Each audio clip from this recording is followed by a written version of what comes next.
Okay, guys, we are live. We're off the mark. Welcome back. Happy Monday. I hope we've all had a good weekend.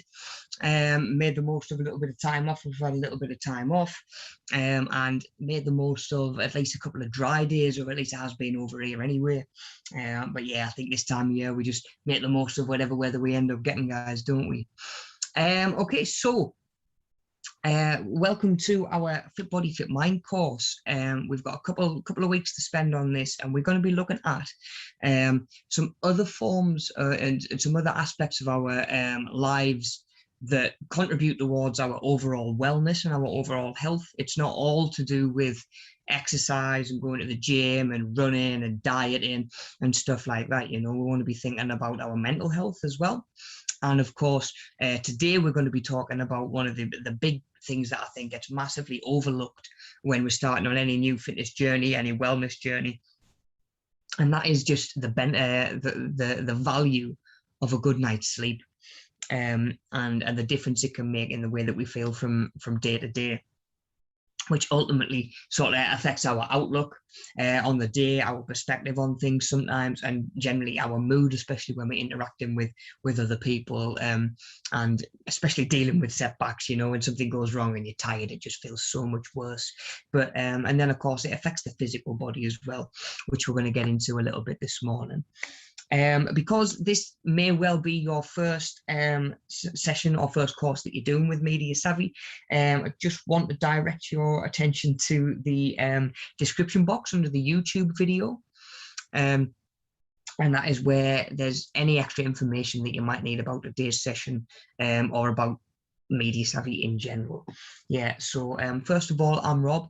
We may have spoken already. Oh, hi, Sue. I've just seen Sue's getting in the chat. Yeah, morning, Sue. Yes, we are live.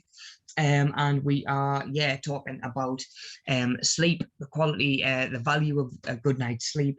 And we're going to be talking about mental health a little bit towards the end of the session. So, definitely stay tuned, guys. In that little description, under the YouTube video, where that little drop down arrow is, you will see a link to any supplementary learner info. So anything else that you might need, anything to do with sort of what to do if you have any concerns, any questions, and anything to do with sort of safeguarding and learning safely online as well. You know, I know that we've been through a period of time where a lot of stuff has needed to be online. And obviously a lot of the stuff that we have taught has been online. But yeah, anything else that you might need is in the that little link there that'll take you straight to our Google Drive. Yeah, so any extra info that you might need, a couple of other bits to look out for in that little description box, links to our social media pages, be it Instagram, Facebook, we've got Twitter and LinkedIn on there as well. So if you want to keep up to date with what's happening, know anything, any future courses that are coming up, stay up to date with what's going on with us at Media Savvy, especially Diego's new coffee joint that's opening soon. So yeah, definitely check out those links, guys, to stay up to date with everything Media Savvy. Last couple of bits that you will find in there is a fitness video. So at the end of each session that we do, there is a fitness video that I've attached that either you can either try today at the end of the session, you can try later on in the day or later on in the week, if that works a little bit better for yourself. Or you can even follow that link and go to our YouTube playlist, which will, that YouTube playlist has got all of our workouts on. So if today's, like, for example, today's workout video, it's just a nice little stretch to get us moving again after the weekend, you know, and potentially this could be our first steps into a new, into our new sort of fitness journey, you know, as we're moving away from lockdown and restrictions being in place and stuff like that. You know, it's a good time to be thinking about our own fitness. Something on there for everybody. You know, if you're thinking to yourself, oh, I don't quite fancy a little stretch, I want something a little bit more intense, follow that link. It'll take you to the video playlist, and there's something on there for everybody. There's interval workouts, there's circuits, there's abs, there's upper body, lower body, whatever you fancy. Or like I say, today is just a nice stretching video, get us moving, get us loosened up a little bit. And like I say, you can even come back later on in the week and do that if that suits you a little bit better. Okay, guys, just keeping one eye on the chat as well. As always, just stick anything in if you've got any questions or anything. Sue says, my body clock is messed up at the minute. Yeah, mental health and the mental pets. Yeah, pets will do that. Pets will do that ever so quickly. And I guess it links into today's session because we're talking about sleep. Yesterday morning with the clocks going back, my dog was hassling us to be up because he wanted a wee, he wanted his breakfast because to hear he doesn't know the clocks have gone back. He's laid there thinking it's 9 o'clock. Dad, come on, we're normally up at 7:30. So yeah, he was giving us a right earful yesterday morning trying to get us up. So yeah, the idea of a lie-in went out the window. So I got an extra hour's sleep. Technically, I got an extra hour on Saturday night, but then I lost it yesterday morning when the dog raked us out of bed for his breakfast and for his wee. So yeah, I totally get that. I totally get that. Body clock. Do you know what, Sue, as well? My body clock has been all over the place through lockdown. When lockdown kicked in, I was used to working certain hours and I was used to being up at 5 o'clock in the morning to open the gym up and stuff like that. Then there was a period of lockdown where I was furloughed, so I had obviously nowhere really to be. Obviously, we were all locked down. We were all stuck at home. And, you know, a lot of people that I've spoke to sort of said that they felt the same. You know, the idea of sort of time kind of went out the window when you've got nothing to be up for the next day and, you know, like that sort of thing, especially before we had the dog and stuff like that. And then, you know, we've been through a couple of different lockdowns and it's just been really hard trying to get into a routine. And that was one thing that I definitely felt when I came into Media Savvy full time was okay, trying to get used to that routine again a little bit, because for a lot of us routine just totally went out the window, you know, this time last year really. So yeah, it's interesting to talk about the benefits of sleep because I do think it gets overlooked. I've worked with a lot of people in the gym over the years that are all, you know, people want to get fitter and they want to run further or faster or lift heavier things and lift heavier weights and stuff like that. But you can do that and end up feeling worse, really, you know, not to say that it's a bad thing at all, but you can overdo it, you know. And with me, with the clients that I've worked with over the years, I would always start on getting them active and get some exercise. And then you can start thinking about food, but that's going to take time. Trying to get your diet from where it is right now to where it needs to be. And the thing is, it needs to be done slowly to give your body time to sort of adapt as you're going along. So that's going to take a little bit of time. So the next place that I would always look at with people would be your sleep. Yeah, what's your sleep like? Yeah, you're working 8 hours a day, say, so you've got 16 hours. You're going to be asleep for hopefully 8 of those hours. So we're sort of limited with the amount of time that we've got because we've only got 24 hours in a day, and we need to make sure that we're getting enough sleep for our bodies and to be able to function as well. So yeah, we're going to dive in, and we've actually got a little bit of a quiz to start us off this morning. So if you can grab yourself a pen and paper, we've got a little quiz run through. How many questions have we got? Let's have a look. So we've got 14 questions. 13 questions, yeah, 13 questions we've got. Okay, guys, so 13 questions. And you'll just be able to write A, B, C, or, you know, whatever, just put a letter down for your answers. So, cool. Yeah, so if you guys just grab yourself a pen and paper, and we'll give it a couple of minutes, and then we'll launch in and make a start with this little quiz. So what we'll do, we'll work through one question at a time.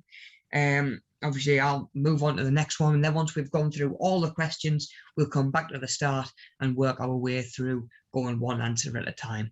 Yeah, and just take our time, nice and steady.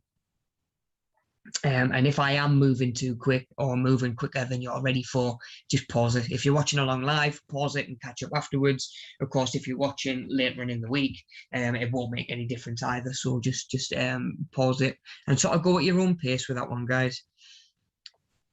Okay then, so just another minute or so while we'll grab a pen and paper.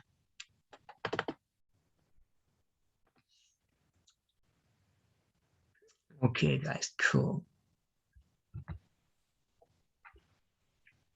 So one last thing to mention, just while we're all grabbing any bits that we might need. The last thing to keep your eyes peeled for in that description under the video, in that little description box, if you look and see, there'll be a link for a survey. If you click that link, it'll take you straight to where you need to be.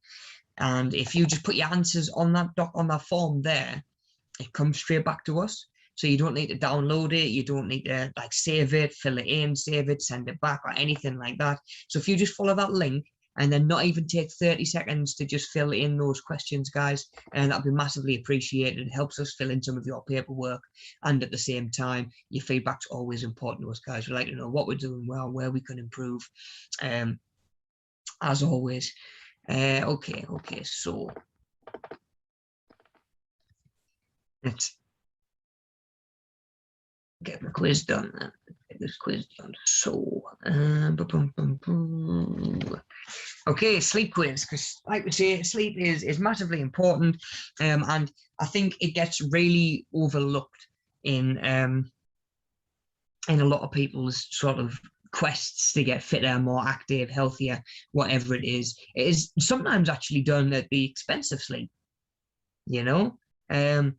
And again, it's not always a bad thing, but if you're not getting enough sleep, if you've got a choice between an extra hour's sleep to function throughout the day, or get up an hour early so you've got time to, I don't know, do your meal prep or whatever, or get your exercise in, we arguably need a little bit more time management, so we're not finding ourselves in that position, you know. But in that position, sometimes it is better to sleep. Sometimes it's better to sleep, and getting up and doing a workout will actually, you know, potentially increase your risk of injury, especially as it's coming at the expense of sleep as well, you know. So sleep is massively important. And yeah, I think it doesn't get enough recognition in terms of our well-being and our health and wellness, that's for sure. So let's have a little explore about sleep, and some of the many benefits and effects that it has on the body. Okay, guys, question one. So how many times a day do we think our body is programmed to feel sleepy? Is it once, twice, 3 times, or 4 times? Yeah, so again, if you're not sure, we can always just have a guess. Of course, if I expected everybody to know all the answers, it would be pretty pointless doing the quiz. So yeah, I know we haven't been through any of this yet. Like I say, if you're not sure, have a guess. If you can have a sort of educated guess, go for it. Or maybe you even know the answer. Maybe you even know the answer already.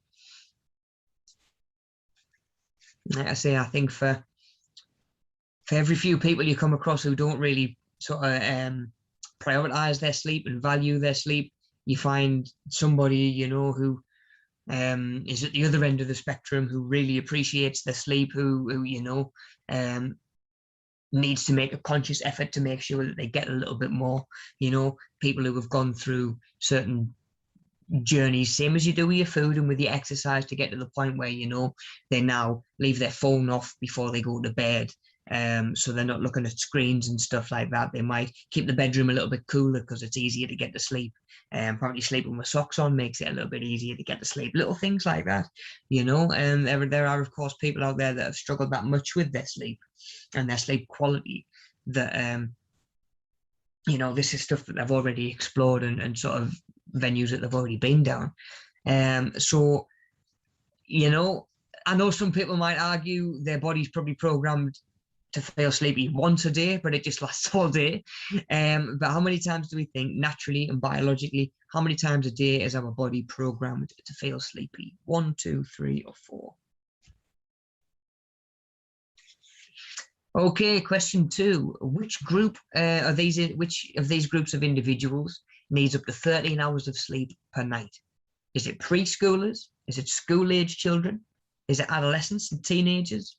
Or is it adults?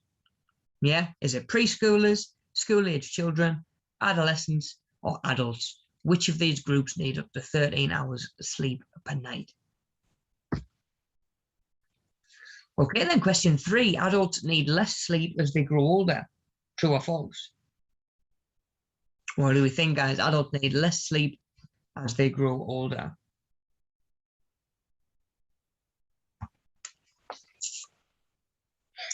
Sue, I'm glad you made it in today anyway, if your body clock has been a little bit all over the place. I think especially with the clocks changing the other day as well. I mean, like it got to what, 9 o'clock last night, and obviously it felt like 10 o'clock. I was like, I can't put a movie on this late. I'm not going to see the end of it. And I'll never make the end of it. Okay, so do we think adults need less sleep as they grow older? True or false? So A or B, again, we can just have a guess if we're not sure with that one. Question 4, half your sleeping hours are spent dreaming. True or false? Because we all dream. I think the level and the degree to which we remember them the next day and how clear we remember them the next day is different in everybody, and it can change night on night. You know, there's some people that you speak to will say, oh, I don't really dream, I don't remember my dreams, and other people who remember. There's such a thing as like sort of lucid dreaming, where you're aware that you're in a dream and you're in a little bit more control of it because of it, you know. So but we do all dream, guys. But do we think half of our sleeping hours are spent dreaming? So half the time that we're asleep, are we dreaming, do we think? Okay, question 5 then. Which of the following is the most common cause of nightmares? Do we think it's eating before going to bed, excessive alcohol consumption, stress and anxiety, or illness with a fever? Which of the following is the most common to cause nightmares? Eating before going to bed, excessive alcohol consumption, stress and anxiety, or illness with a fever? What do we think? Okay, question 6. Sleepwalking can include other complex activities, such as which?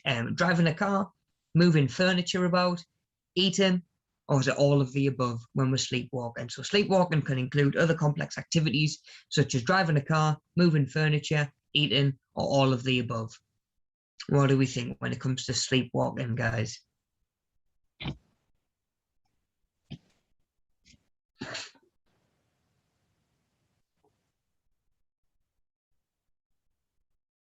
Sue's in a permanent sleep phase. Are you getting ready for hibernating for the winter, Sue?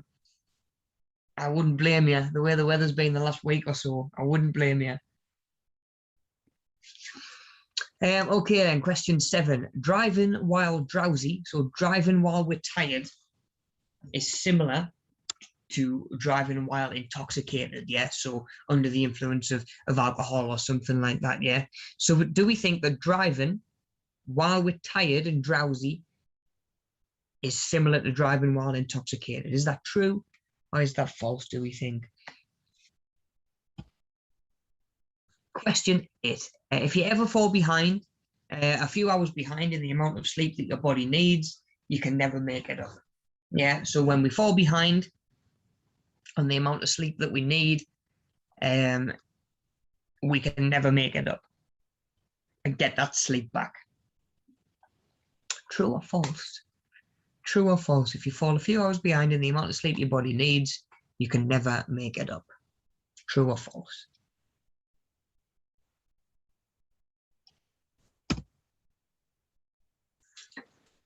Okay, question 9. Which of the following can result from not getting enough sleep? Is it diarrhea? Is it blurred vision? Is it low-grade fever? Or is it all of the above? Which of the following can result from not getting enough sleep?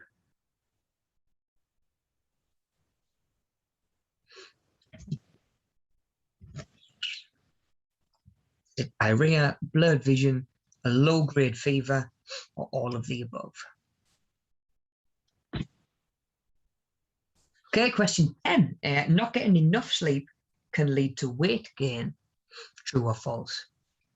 Not getting enough sleep can lead to weight gain. Do we think that that can affect our weight if we're not getting enough sleep?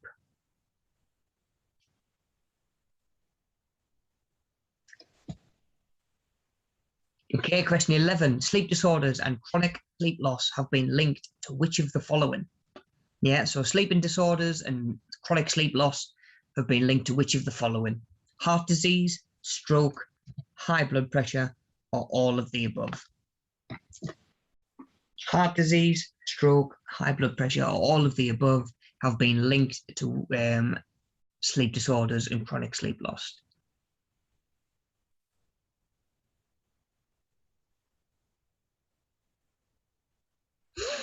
Okay. Question 12, couple ago. So insomnia is considered chronic.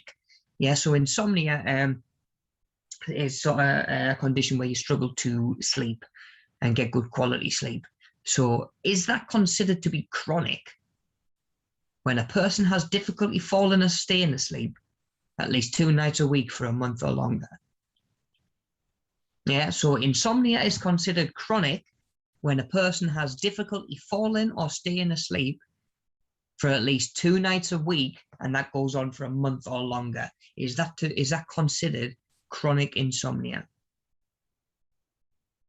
True or false? Again, A or B, have a little guess if you're not so sure.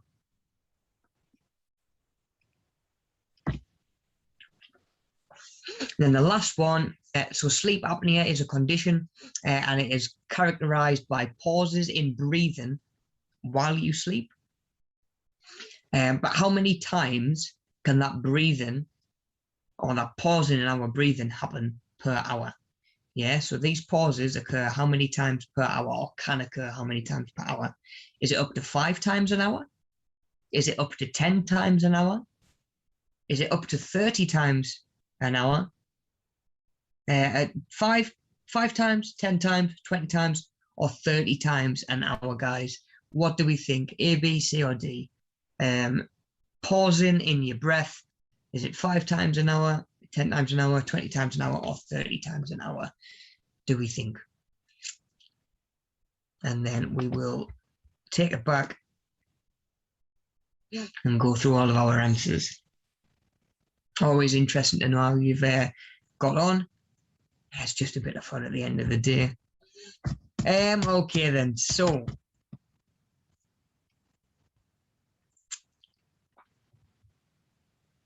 on the off chance that anybody that's watching along live does want me to go through any questions again, like I say, just shout up and let me know if you've missed any of those slides or want us to go over either of any of those questions again.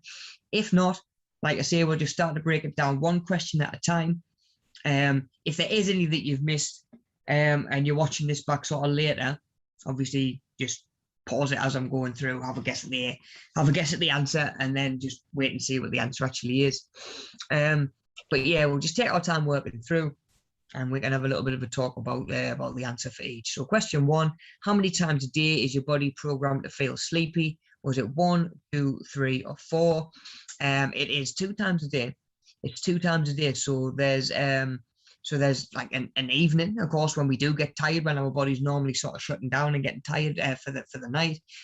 But there's another time around about mid-afternoon, and it's normally between like 1 and 4, where you might get that like afternoon like sort of lull, where you get a little bit tired. Maybe you go for like and you get yourself another coffee on your dinner break or something like that to prep you up again and start you going. But there's countries out there. I mean, like I know like Spanish countries and stuff like that tend to have like what they call a siesta, where they'll go and they'll have like a little midday nap. And as much as I don't think I would get myself back to work after a midday nap, I'd be like, nah, that's it now. But it's obviously not part of our culture. But yeah, that is partially where that comes from, as well as it's too bloody hot during that like mid-afternoon heat. But yeah, there are countries that have siestas, and it comes from that natural sort of lull on an afternoon. Like if you think, going back to caveman times when we were sort of like a hunter-gatherer society and we had predators to think about and we were hunting for our own food, we would be up a lot earlier. We'd be up at the crack of dawn or maybe even beforehand. And by the time like mid-afternoon came around, maybe we've had a successful hunt, they've hopefully cooked something, caught something and cooked it. It is like that little bit of like I say, a little bit of afternoon sort of drowsiness, a little bit of afternoon downtime. So yeah, it's twice a day our body's actually programmed to feel sleepy. So if you are finding that you're getting tired and feeling a little bit, a little bit slower through those sort of afternoon hours, you're not the only one, and it's kind of part of being human, really.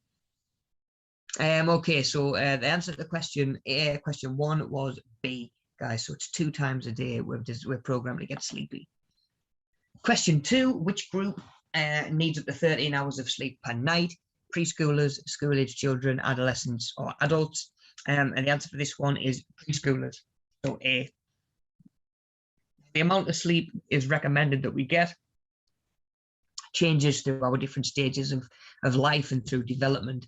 So when we are younger and like a newborn baby, anybody out there that's had kids or been around kids will know that a newborn essentially will like cry a little bit, poop a fair amount, and sleep a lot.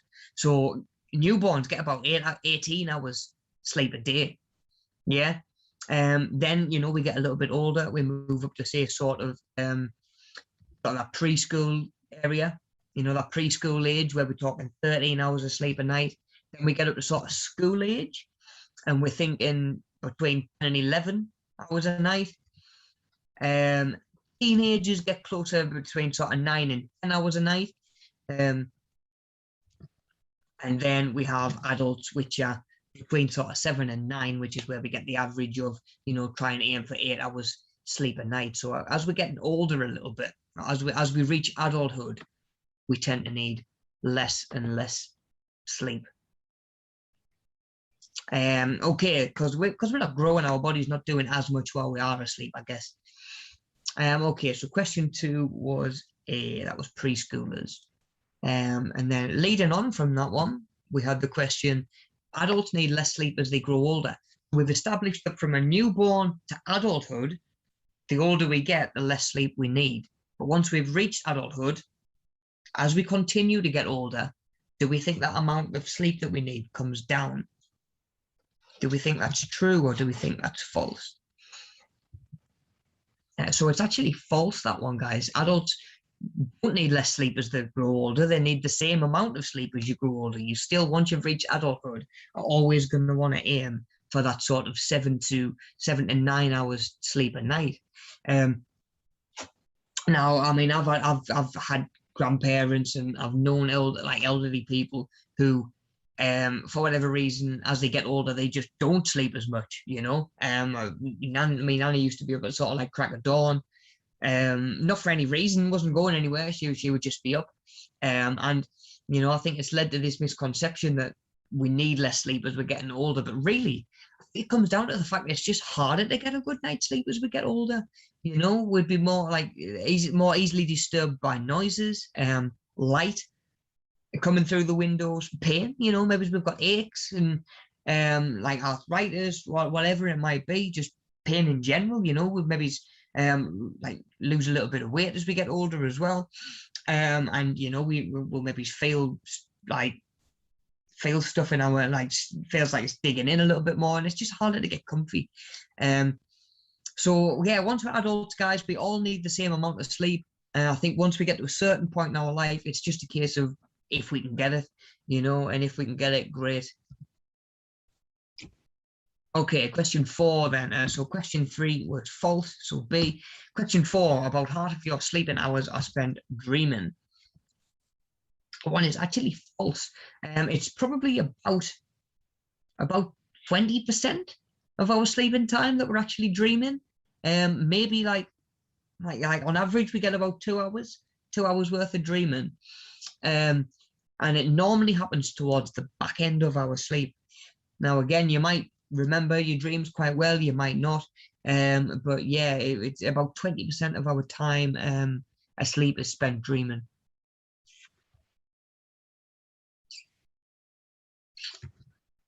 Okay then, okay. So question 5. So question 4 was false. Yeah, so it's about 20% of the time we spend dreaming. Question 5, which of the following is the most common cause of nightmares, do we think? We've got eating before going to bed, excessive alcohol consumption, stress and anxiety, or illness with a fever. And that is actually stress and anxiety. Um, Now, which is it's quite alarming actually, because the first two we can control a lot more than the bottom two. Eating before going to bed and drinking a lot of alcohol are a lot easier to control within ourselves than feeling stressed or anxious. And illness with a fever is kind of something that we'd want to avoid anyway, but it's not really something that's going to contribute towards nightmares and stuff like that. But the worrying thing with sort of stress and anxiety is, again, that there's no cure depending on what has caused it, whatever the symptoms might be. It could be a bad boss, a colleague that you don't like, arguments within the family, whatever it might be, money problems, COVID, whatever it is, stress and anxiety. They're not a quick fix, you know. And again, these other three things probably could be resolved a little bit quicker. Drinking less alcohol, eating before you go into bed, and even a fever and an illness is probably going to come and go in the time it takes you to really effectively deal with something that's triggering you to feel stressed and anxious. Because of course those feelings aren't designed to be long lasting. Stress and anxiety are they're coping mechanisms and survival tools to help us with certain situations. Like if a leopard's trying to rip our face off, again, when we're hunter gatherers and we're cavemen, if a leopard's trying to rip your face off, you either fight it or you run away. What our body isn't designed to do is be at that heightened level for weeks, months, you know, potentially years on end, because whatever's stressing you out isn't changing and isn't going away. And that's the real scary thing to me with all of this is, like I say, the other three things are a little bit quicker to resolve. And then we've got nightmares that can affect your good night's sleep, you know. Nightmares can affect you you're getting a good night's sleep. And we've talked about the importance of sleep. And then we've got, like I say, the stress and anxiety that's actually stopping us getting a good night's sleep as well, you know, and potentially making the situation work. So it can be a little bit of a vicious cycle, guys. But it is, question 5 was C, stress and anxiety, the most common cause of nightmares. Even if you're not aware of it, it could be like underlying problems and stuff that you've sort of thinking about in your subconscious and got going on. Okay, question 6. Sleepwalking can include other complex activities such as, is it driving a car, moving furniture, eating, or all of the above? And it is actually D, guys, all of the above. So people have been documented doing all the other three in the past when sleepwalking, including driving a car, including going to the fridge and eating stuff, including moving furniture around the house. It's quite amazing actually that we can do all of these things without waking ourselves up.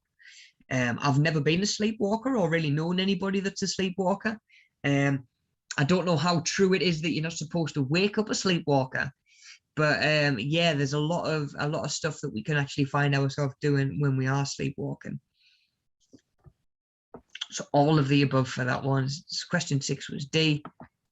Question 7, driving while drowsy is similar to driving while intoxicated.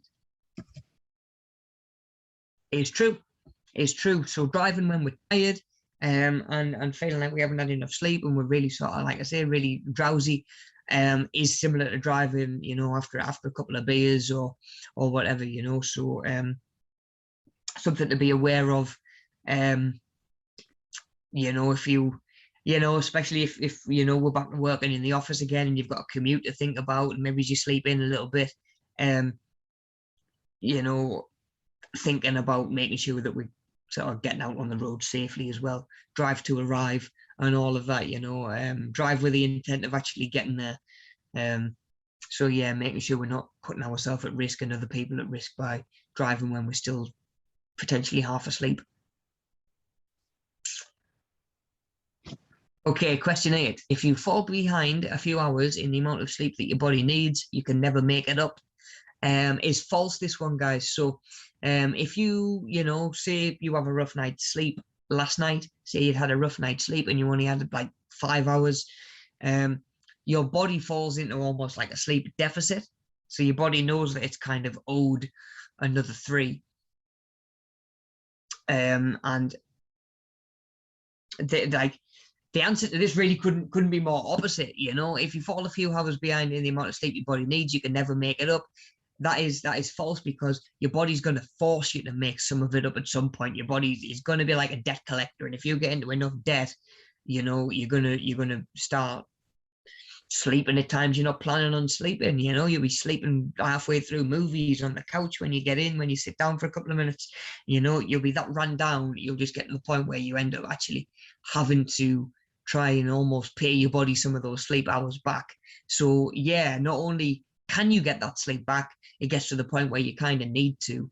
Like, if you miss an hour's sleep, you know, it's not the end of the world. But if you were to miss an hour every night, sooner or later that will catch up, and you're just going to need to have a couple of nights where you go to bed like an hour or two early, you know, and your body will probably be thankful for it as well. But you can actually make it up, guys. So, you know, if we have a bad night's sleep, that's the beauty of it. We can try and get a better night's sleep tonight, and tomorrow would be a brand new day, of course. And you know, one good night's sleep can make a world of difference again on our outlook and the way that we sort of perceive things and the world around us.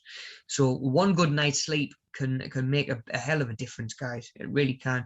You've probably already experienced this yourself. It's probably something that you've had yourself, where one day's been absolutely pants and you feel dead lousy, and you get a good night's sleep, and the next day you just feel so much better. You know, so sorting your sleep out can be a little bit quicker to sort of fix, and just as beneficial as starting to eat healthy foods and good foods and getting some exercise in. So your sleep is something that needs to be addressed as well. You can eat all the best food in the world, you can have the best training plan in the world. If you're only sleeping 3 hours a night, sooner or later you're going to crash. Yeah, we need to get that sleep as well. Okay, which of the following can result from not getting enough sleep? Yeah, so which of the following can actually happen when we don't get enough sleep? Diarrhea, blurred vision, low-grade fever, or all of the above? So that one, guys, is actually it's blurred vision. So it is B. It's your brain when it's tired. Your brain's ability to sort of process information and concentrate will suffer as well. So not only like your eyes are tired and they're struggling to bring the information and the stimulus in that your brain is then going to react to, your brain will struggle to process that information and actually concentrate and focus on something as well as we're tired. Can actually be quite handy to keep a bit of a sleep journal as well. You know, maybe you have a couple of rough nights sleep in the week and this sort of thing happens, but unless it's written down and you've logged it, you don't really think about the patterns that you might start to notice. It's like, okay, I've had a couple of nights bad sleep, and you know, I feel like my eyesight's really bad today or whatever, or my concentration's really bad. It can be handy to keep a sleep journal, and a lot of Fitbits and stuff like that these days actually do track your sleep. It tells you how deep you've been in a sleep. It tells you what hours, like, and what times you've been restless and moving around your bed, when you've like been like motionless. So yeah, it can be quite handy to keep a sleep journal. Either write it down or use like an app or something to like I say, just keep track of it digitally. Okay then. So question 10. So 9 was B. Question 10, not getting enough sleep can lead to weight gain. Is that true or false? So question 10 is true. So another big reason why addressing our sleep and sort of looking at our sleep and seeing where we can improve it is important and really helpful and beneficial. It can actually help with our weight management as well. So when we're tired, it can affect your appetite and actually lead to overeating. So if you're tired, you're probably going to end up finding that you're craving snacks that are quite sugary and like fast releasing sugars as well. You know, so not like a bowl of whole grain pasta that will slowly break down and release energy into your system. Your body wants like a Mars bar that's going to immediately spike your sugar, like your blood sugar up, and you get like this quick burst of energy and you feel good. But you've eaten a load of calories and you're eating chocolate there pretty much, aren't you? You know, so you're eating something that's going to potentially get in the way of your nutrition goals to, you know, counteract the fact that you're not sleeping well and you're not sleeping right and that you're tired. So yeah, try not to rely on sugary snacks to get you through the day. We want good sleep and slow releasing sugars, so that when we eat the sugars, we don't get a blood sugar spike that we inevitably crash from on the other side, and we end up even more knackered than we started, and potentially back in the cupboard to get something else sugary, and we just start the cycle again, you know. And of course, if you're doing this every day, routinely, not sleeping very well, and then relying on snacks to give you energy to get you through the day, I'm sure you can sort of picture by now that your health and your nutrition is going to quite quickly start to suffer and potentially go out the window, really. So yeah, if you're eating sort of foods to give you energy and sort of compensate for the fact that you haven't slept well, it's very easy to take on more calories than we need and actually start to gain weight as well. So that one is actually true. That can actually lead to diabetes as well, guys. So again, you know, something else to watch out for, and something that we'll talk about next week. But diabetes is a condition that once we've got it, there's no removing it. So again, we don't want to be relying on sugary snacks all the time just to get us through the day. Okay, so that one was not getting enough sleep can lead to weight gain. Question 11, sleep disorders and chronic sleep loss have been linked to which of the following? Heart disease, stroke, high blood pressure, or all of the above? And that is actually all of the above, guys.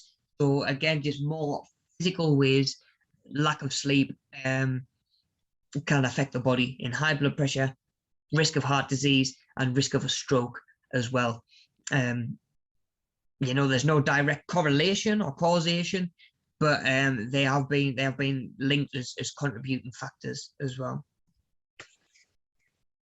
Right. Question 12. So insomnia is considered to be chronic when a person has difficulty falling asleep or staying asleep at least 2 nights a week for a month or longer. Yeah. So is insomnia considered chronic when someone's struggling with their sleep at least 2 nights a week for a month or longer? True or false? Insomnia is considered chronic.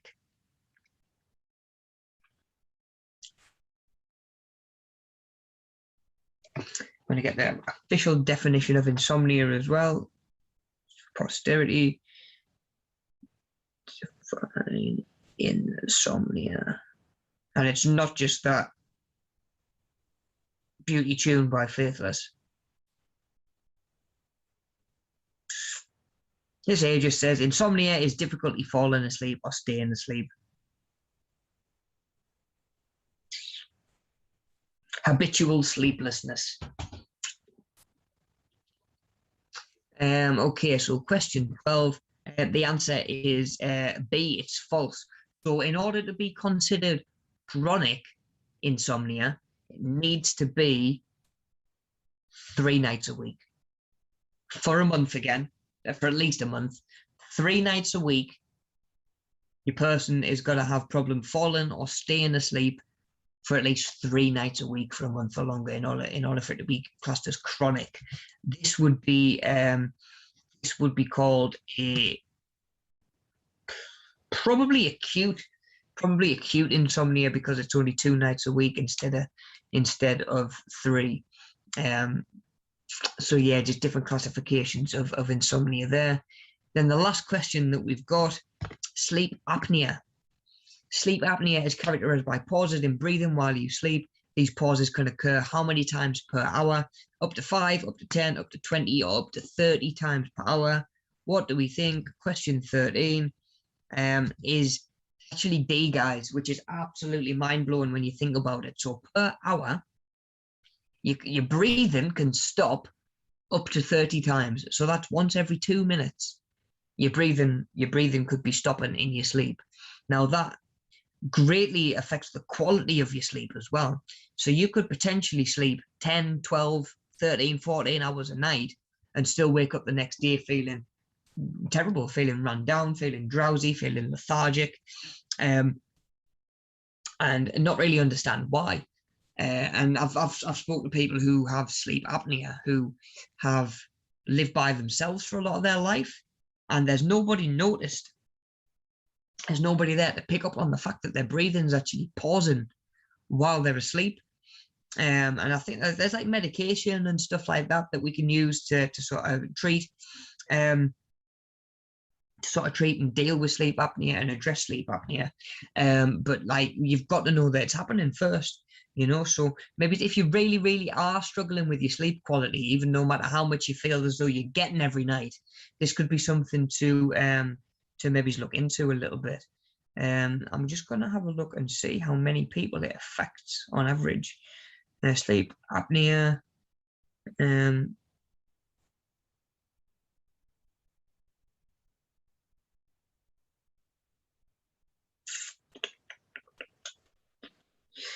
Okay, that's American. What percentage of the population? So in the US, I can't imagine why it would be massively different over here. But in the US, approximately 3 to 7% of men have sleep apnea and 2 to 5% of women have sleep apnea. So it's not as uncommon as we might think. So definitely something to look into. Again, if you feel as though you've tried all sorts and you know you still don't get very good sleep, I feel like you've had some very good sleep. So question 13 was B. 30 times or more our breathing can actually pause in our sleep when we have sleep apnea.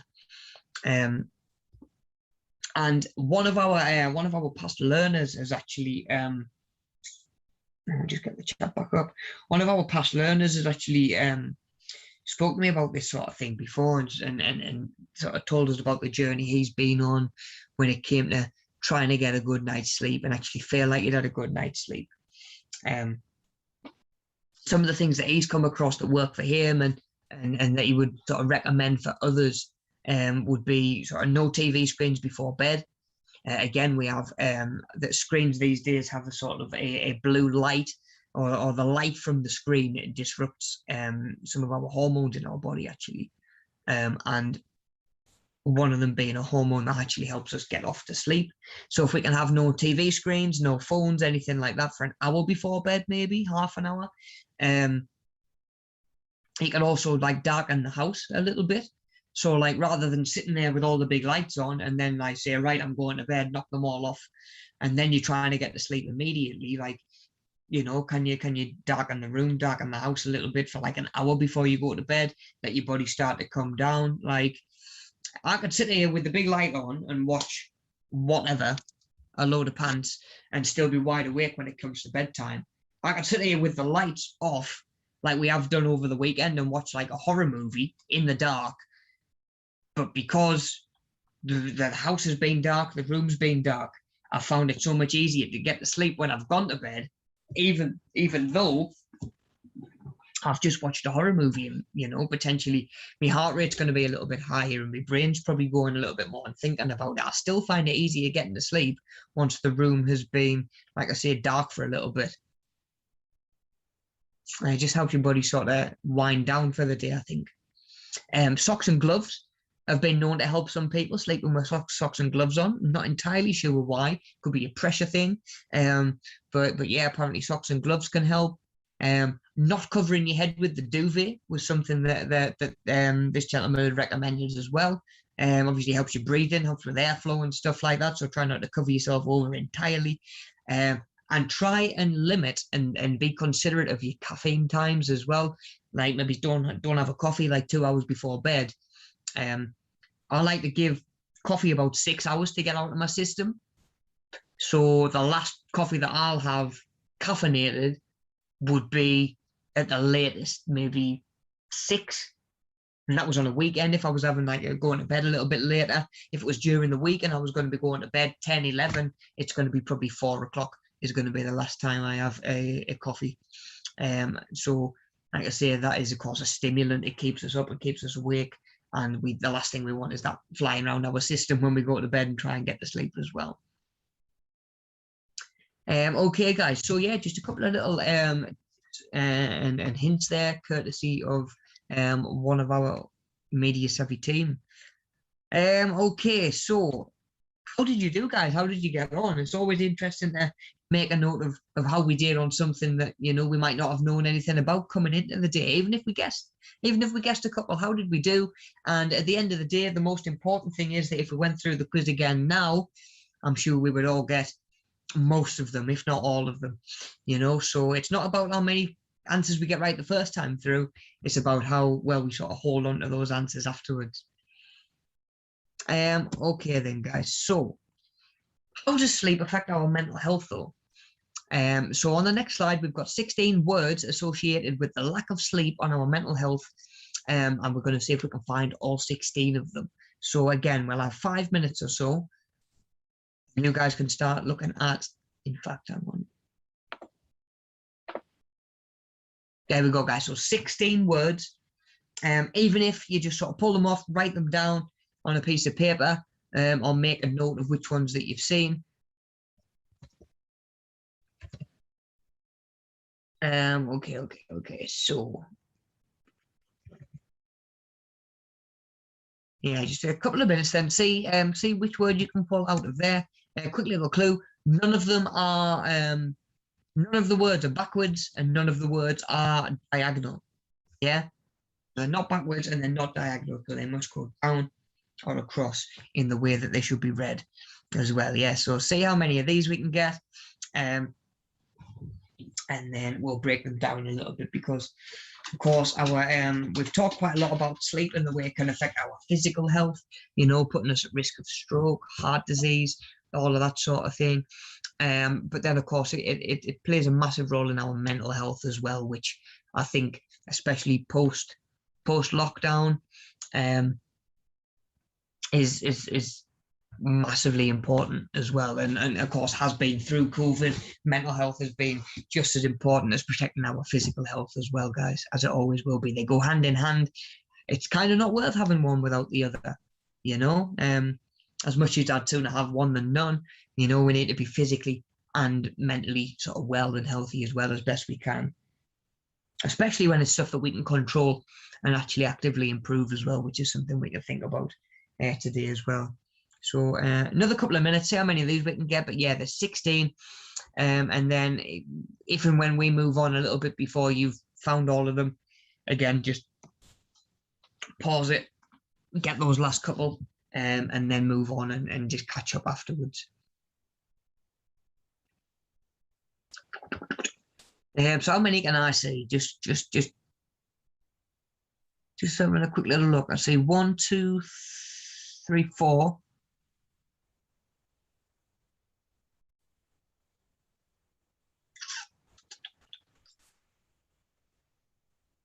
5. So I've got 5, 6. I've got 6 that I can see.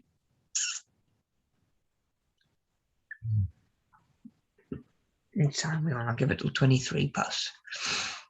Give it till 23, and then we'll get a look at some of the answers. But yeah, definitely, if you do want to just spend a little bit more time and get those last couple of answers, then, like I say, by all means, just pause it. Just pause it and catch up. Some of these we've already talked about this morning, or we've already sort of linked into these this morning and sort of circled them and sort of mentioned them in some of the answers to the quiz and some of the stuff that we've talked about already. All right, guys, let's spin on then and have a look at the answers. So I will do the ones that run crossways first. Either the benefits of a good night's sleep or the effects of not getting enough sleep. Yeah, so a good night's sleep and making sure that we are well rested can reduce stress. Yeah, we've talked about the fact that stress can lead to nightmares, which is affecting your sleeping quality, and again is a bit of a vicious cycle. But when it comes to reducing stress, I think I certainly always feel in a better place to deal with stress, you know, because like I say, things in life are going to be stressful. They're going to stress us out. It's a case of how do we deal with them? And I guess importantly, how do we make sure that that stress isn't something that is prolonged? Because, you know, they call stress the silent killer. You know, there's no real symptoms that you're suffering from stress, usually until it's too late. So yeah, a good night's sleep can help reduce stress and put us in a place where we sort of feel like we can cope a little bit better through the day, which I think in itself helps us feel less stressed. We've got, I'm just trying to see if there's any hidden in here. No, I don't think so. So the next one running across ways we have is environment. So we've talked again, you know, quite a lot about how the environment can affect our sleep and the quality of sleep that we're getting. You know, is the room dark? Is it light? Is it warm? Is it cold? What smells have we got as well? You know, there's certain smells that apparently can help us get off to sleep. I think lavender is one of them. Helps with our quality of sleep, you know, as opposed to going to bed and your room smells of whatever, you know, whatever it may be, you know. Maybe it was your takeaway down the side of the bed from the night before, or whatever it might be, you know. Whatever it is, just thinking about the environment we're in and trying to make it pleasant for yourself as well can actually help us sort of wind down and get into that sleeping sort of state. Okay, then the last two we've got running across ways is smarter. We'd mentioned again already that when we're tired, our brain, our eyes can struggle, and then our brain also struggles to concentrate and to focus. So not only just being able to do something, figure something out, but the speed that we can do with that as well. When you're tired, your brain might get there eventually, but if you were well rested and not drowsy and not tired, your brain and your mind would get there a lot quicker as well. So being well rested can help us feel that little bit smarter and help us just be that little bit more sort of switched on throughout the day.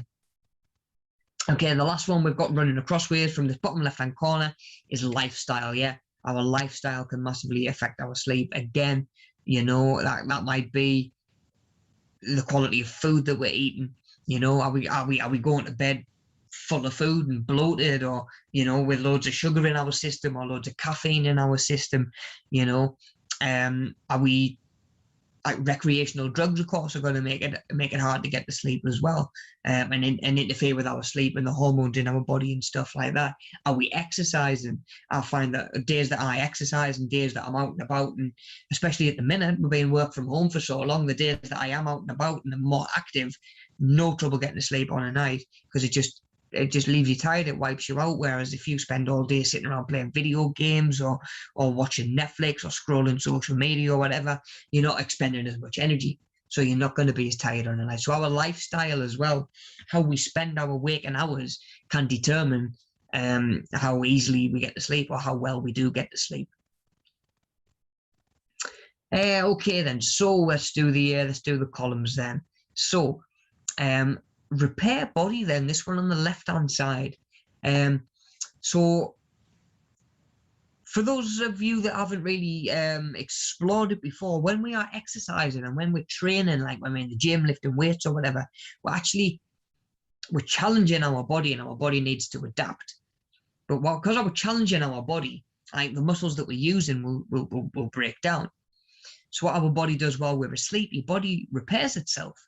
You know, it repairs itself, and it will help your muscles recover from a workout that you've done. You know, it will help you. That is, you know, obviously our skin flakes off and dies as dust. Your body is constantly repairing itself, generating new cells, repairing cells, but it does it so much easier and a lot more effectively when we're asleep. Yeah, so we need our body needs to rest to have chance to repair. Yeah, our body's never going to repair itself if we're just always at it. We've got to rest as well and give our body a chance to actually recover. Okay, happiness again, kind of links into to stress and mental health. But you know, I don't know how much of it's like an internal feeling and how much of it just comes from our own perspective. But I tell you what, I'm a load happier on a day where actually, like, I've had enough sleep, or where I've had enough sleep the night before. You know, just, you know, you sort of you get up and go, you a little bit of pep that you've got, the spring in your step. You know, you can be a different person after a good night's sleep or a bad night's sleep. Health we have here. In general, health, physical and mental, can be affected by our sleep or lack of sleep. We're going to talk about mental health in general a little bit more in just a minute. But yeah, mental and physical health will and can suffer due to a lack of good quality sleep. So the next two that we've got kind of linking together as well. So we've got concentration and being more alert. Again, your body is more responsive to a stimulus coming in. You know, it's the same as funnily enough, for any of you that remember the goalkeeper, there was a guy called David James who he had this one game in particular where he had an absolute howler. He just had this shocking game, and it turned out, I'm sure he'd been up all night playing like Tomb Raider video games the night before, and he just hadn't been on his A game on match day. He was tired, his brain wasn't working. He would the ball would take a deflection as a shot came in, and he would just be a lot slower in his reflexes to adjust to that and the stimulus and what had changed. And he just ended up conceding a load of goals, and they ended up getting beaten pretty badly. And he put that down to, and I don't know whether it was a bit to save face, but some of it was down to the fact he said, like, I've made a mistake. I was up all night playing video games, and I just wasn't on the ball today. I wasn't alert. I wasn't concentrating or able to concentrate as much as I needed to. So yeah, making sure that we're getting enough sleep, like I say, just keeps us on the ball, keeps us on it, and like I say, it keeps us sort of focused on the task at hand. We know by now that sleep, or getting a good night's sleep or lack of sleep, can affect our mood, either for the better or for the worse. You know, again, sometimes it's from a hormonal point of view, sometimes it's just from like a genuine coping point of view. I think for me, when we're talking stress and feeling sort of stressed and stuff like that, it comes from a position of feeling like I can't cope with whatever is happening. And that is normally something that if I was well rested, I would feel much more able to cope with. You know, I would feel like I could cope a lot more with whatever's happening, situations, circumstances, when I'm well rested. Not to say that nothing's ever going to be stressful, but I'm going to find things a lot more stressful when I'm tired and my brain's not working as much or as quickly as I need it to. In the same sort of vein, and again, thinking about brain function and brain power, it can improve our memory. You know, and when we're thinking about concentrating and being alert and focusing on stuff, that applies to our memory as well. If we're not sleeping very well and we're not well rested and we are tired, the sort of stuff that your brain's going to hold on to and retain is going to be so much less than when it's working like at an optimal level, when it is sort of well rested and not tired. So it can actually improve our memory as well, and the way that we're retaining information. Of course, more energy that we've mentioned as well. Of course, when you're feeling well rested, you're going to feel like you've got more energy. You're going to be less reliant on the sugars and stuff like that to get you through the day, which again takes away the way that our food habits might change and start to affect our fitness goals and our physical well-being as well. Attitude we've got there as well, of course, very similar to sort of like mood as well, and mental health. Our attitude, how are we presenting ourselves, how are we talking to other people, how are we dealing with stuff in general, how are we perceiving the world around us, and again, that can change based on a good night's sleep or not. Good night's sleep can reduce depression or depressive symptoms. Of course, not an expert on mental health, and would always recommend, if you feel as though you're struggling and you know, I've been experiencing a couple of what could be classed as depressive symptoms, you know, seek any extra help, speak to somebody that you might need to. It's 2021. I feel as though mental health and talking about our mental health is much more sort of widely accepted, and less of a taboo sort of thing. You know, if you need help, there's no shame in going and getting a little bit of help. That being said, sometimes a good night's sleep can make a world of difference to our outlook, our disposition, and just the way that we are interpreting what's going on around us as well. So sometimes getting caught up on sleep can really help with that. Like, you know, maybe you've been there yourself. Maybe you know somebody who has been like that tired that you get sort of potentially hysterical, and you know, you'll be crying, and maybe it's more emotional as well. And again, it just comes from a place of being tired. Prevent cancer as well. If you think your body's repairing itself and your cells when you're asleep, more sleep gives your body more time to do that properly, thus reducing our risk of developing certain types of cancer as well. And of course, physical health overall, big umbrella sort of term. Our physical health is always going to be affected by how well are we sleeping, even if it's down to, like I say, the food and the coffees and stuff like that you're relying on getting you through the day. If you're not getting enough sleep, as opposed to if you wake up well rested, you might feel motivated and a bit happier and in a better place to actually go to the gym or do a bit of exercise or whatever it might be as well. So, you know, again, that can be make or break based on a good night's sleep or not. Cool. So 16 words there, 16 terms and 16 ways that our sleep or lack of sleep can relate back to our physical and our mental health. Okay, so we got one more slide to do. We'll leave the crossword for the day. So last one that we've got, guys.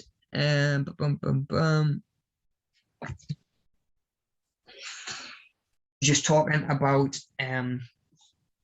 these different again, depression and anxiety can go hand in hand, but they're two very different things.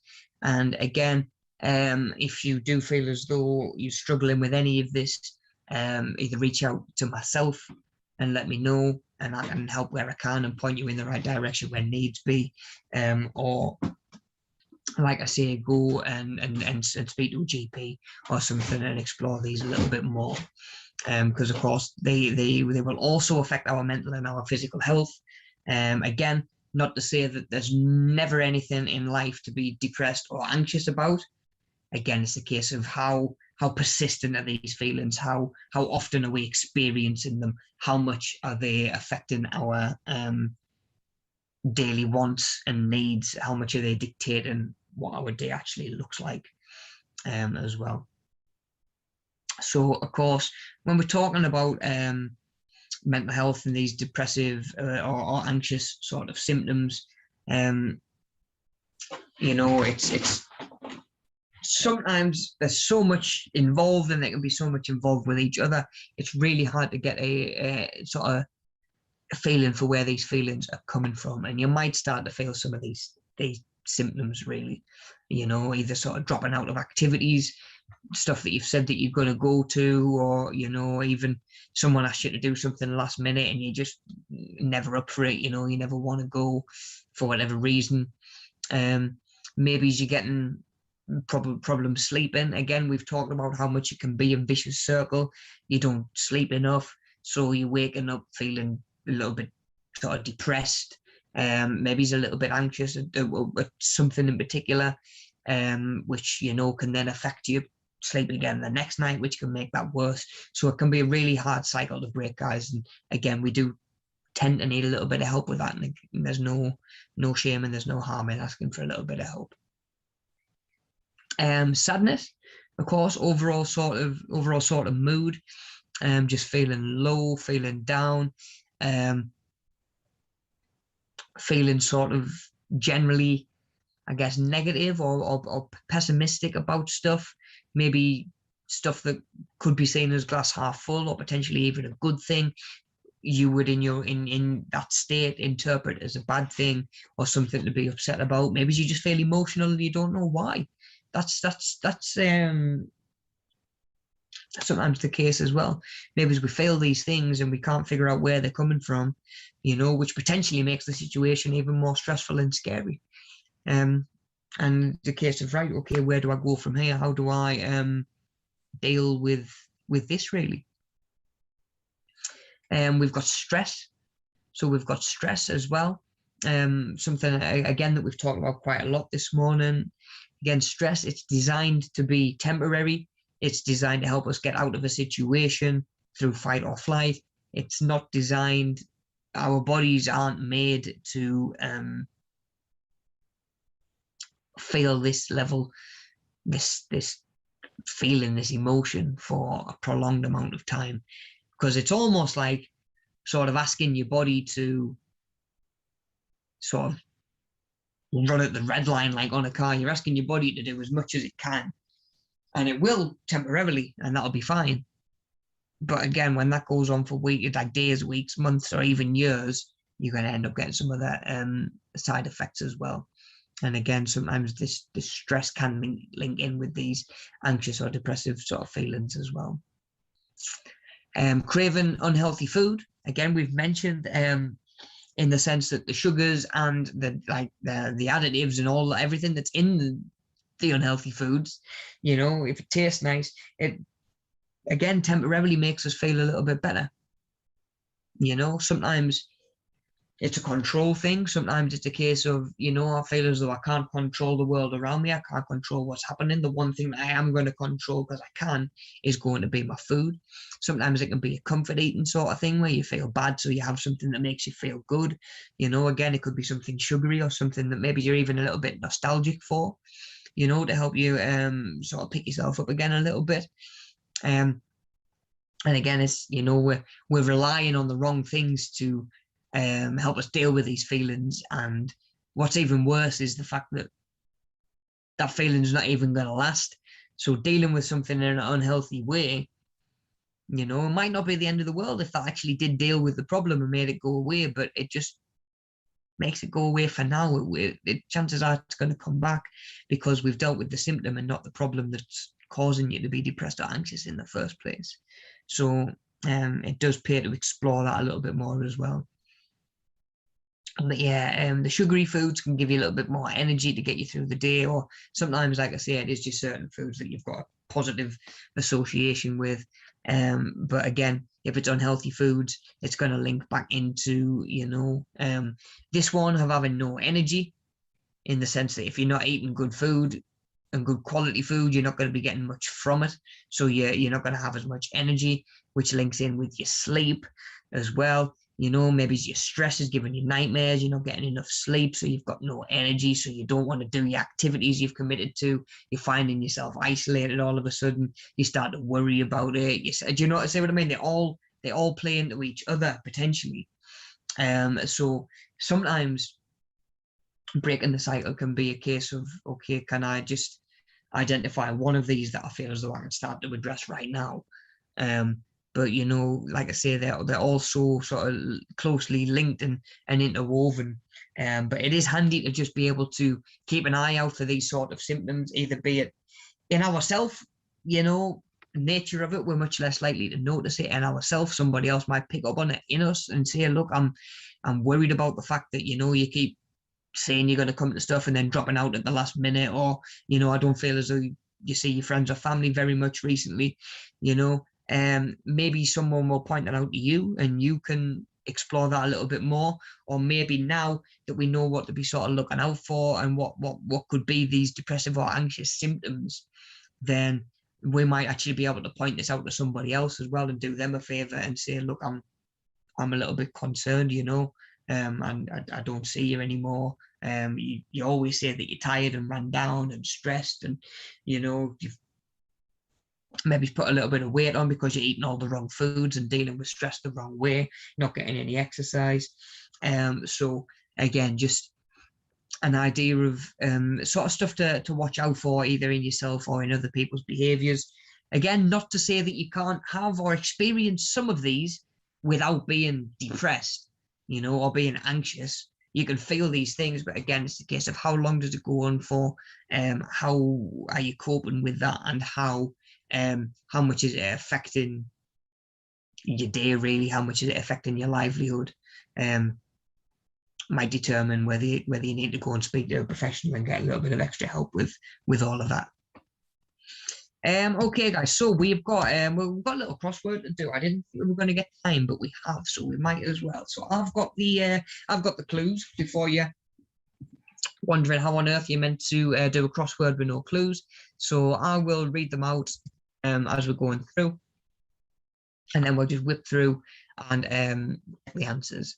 So one across is what you do to share and express your thoughts and feelings to a person who will listen. Yeah, so we're thinking about ways to maintain and look after our positive and our good mental health. One across, to share and express your thoughts and feelings to a person who will listen. Two down, and it's an Americanized term, I've got to be honest, but people tend to go on these at least once a year to get a break from their job.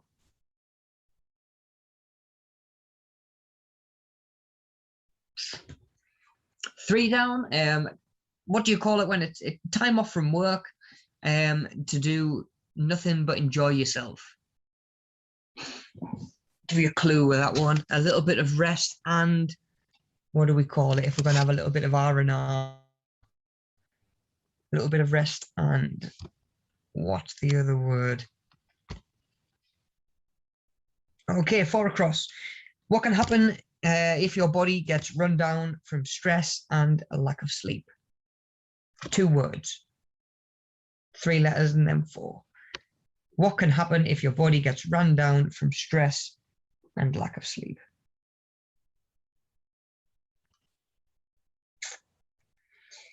Five across. You should get about 8 hours of this each day to maintain health and happiness. I like to think we can all get that one after this morning. What can happen? You should get about 8 hours each day to maintain health and happiness. Okay, 6 down. What is it called when people talk to a mental health professional? What is it called when people talk to a mental health professional? 7 down. These people, these familiar people in our life that help us cope with stressful times because they know us well and listen. So 7 down is familiar people in our life that help us cope with stressful times because they know us well and listen. A little clue, the answer is also potentially one of the best sitcoms of all time, set in New York City around a group of acquaintances. Familiar people in our life that help us cope with stressful times because they know us well and listen to us. 8 across. This is done out loud when something is funny and can make you feel better. It's the best medicine, so they say. 9 across. To manage your stress through different ways that can make you feel better. So your ability to what with the situation. In order to get through, what do you kind of feel like you need to be doing?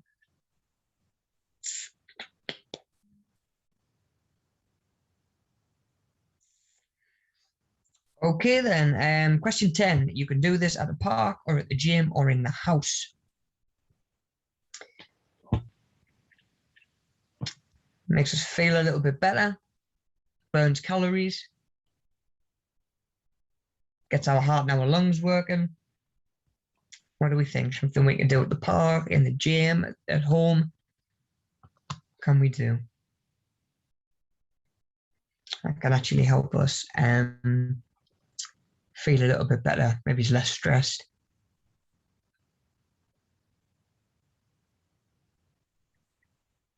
And then the last one, feeling of high stress, panic and worry can sometimes include physiological symptoms and often is a worry of something that could happen, worrying that something could happen, or being worried what could happen. Let me think what one is.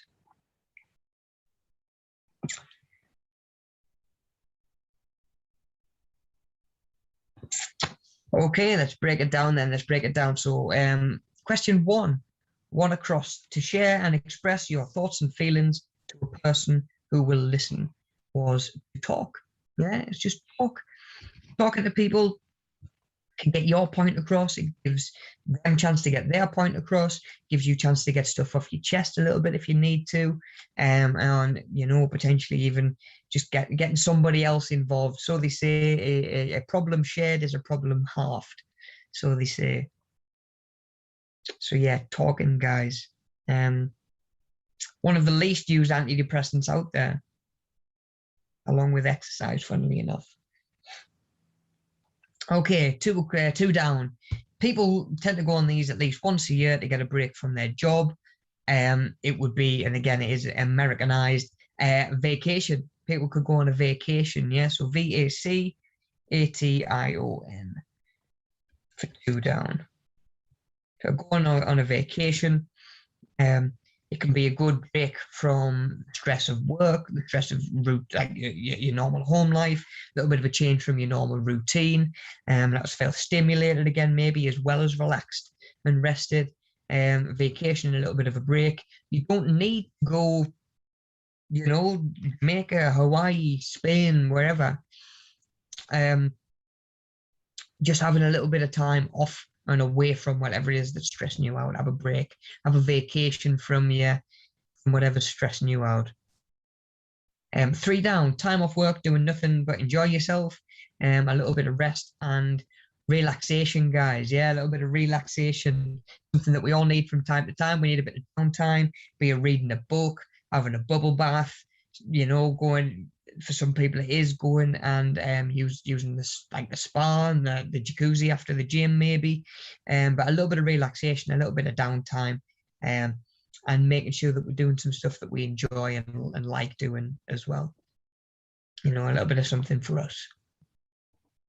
Spend enough of the day and the year giving to other people. A little bit of something for ourselves, for our own well-being. Because what can happen for 4 across, what can happen if your body does get run down from stress or lack of sleep is get sick. You end up ill. Your immune system suffers.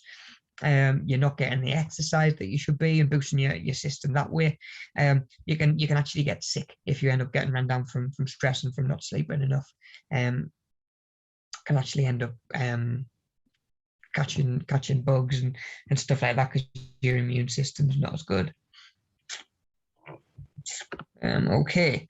Number 5, you should get about 8 hours each day to maintain health and happiness, is of course sleep. We should get 8 hours of sleep a day to maintain our health and our happiness. 6 down, what is it called when someone talks to a mental health professional? Is counseling.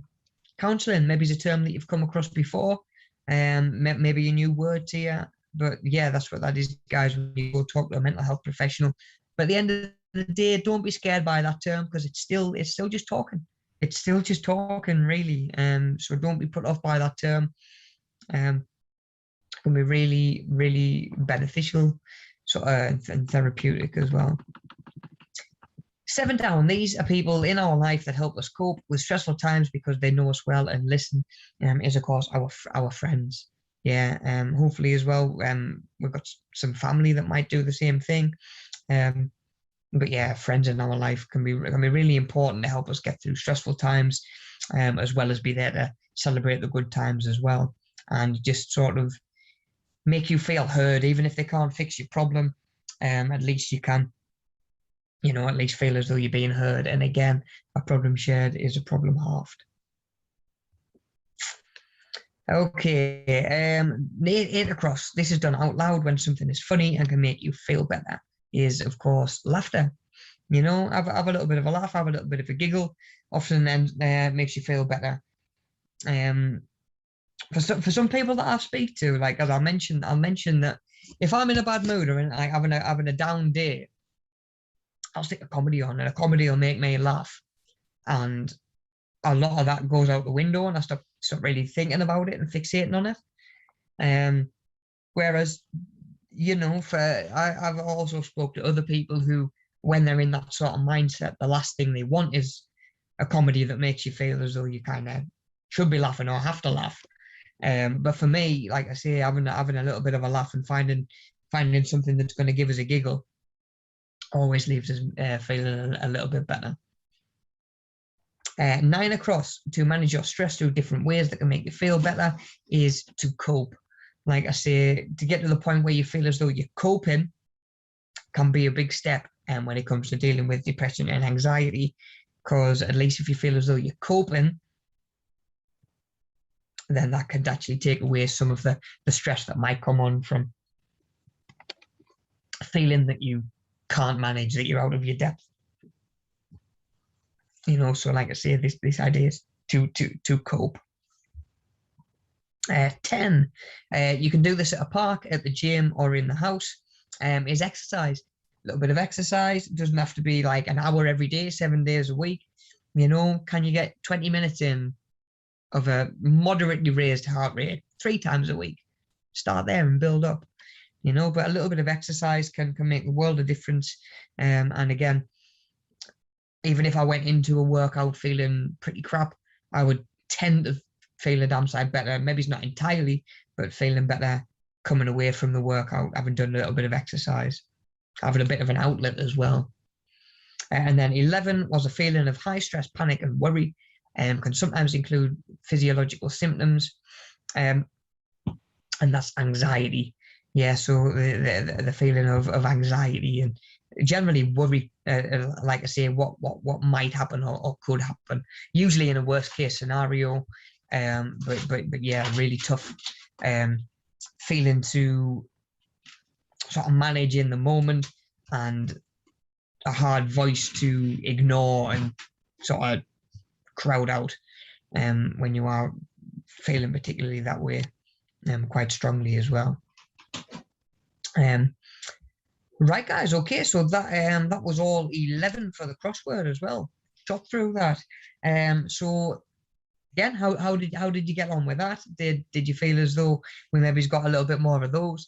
Again, if you're interested as well, maybe go back to the start of today's session in a week or two's time, and try that sleep quiz again. See how see how much difference you do compared to the start of today's session when we very first did it. But yeah, other than that, guys, that was everything that we had to cover today. As always, please don't forget to fill in that survey. Like I say, the link is in the description. It'll take you straight to it. You can put your answers there. You don't need to save it, download it, send it back, anything like that.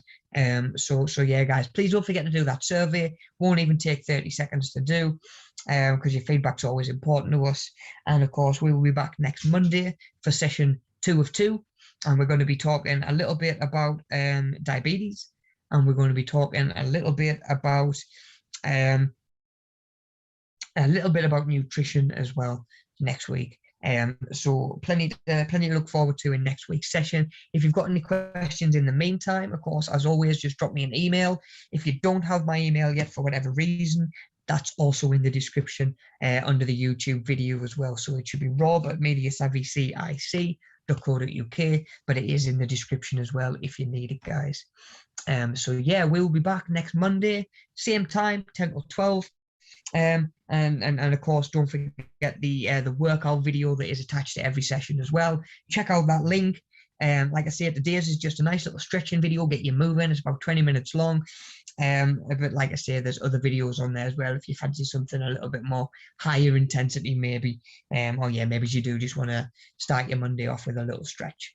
But yeah, as always, guys, let us know how you're getting on with those. Let us know if you need a little bit more of a challenge, or if you need a workaround for an injury or something that you feel as though you get a little bit of pain from. There's always alternatives on there. I always try and find, an alternative for if you were struggling to do a certain exercise. But yeah, if there's anything in particular, let me know. But check out those workout videos, guys. Like I say, we'll be back next Monday, same time, do it all again. With some brand new interesting topics to run through as well. If, like I say, if you need me in the meantime, drop me an email. If not, guys, Take it easy, stay safe, look after yourself and those around you, and we will be back next Monday. Until then, guys, take care, have a good week, and I'll see everybody next week. Thanks a lot, guys. Bye.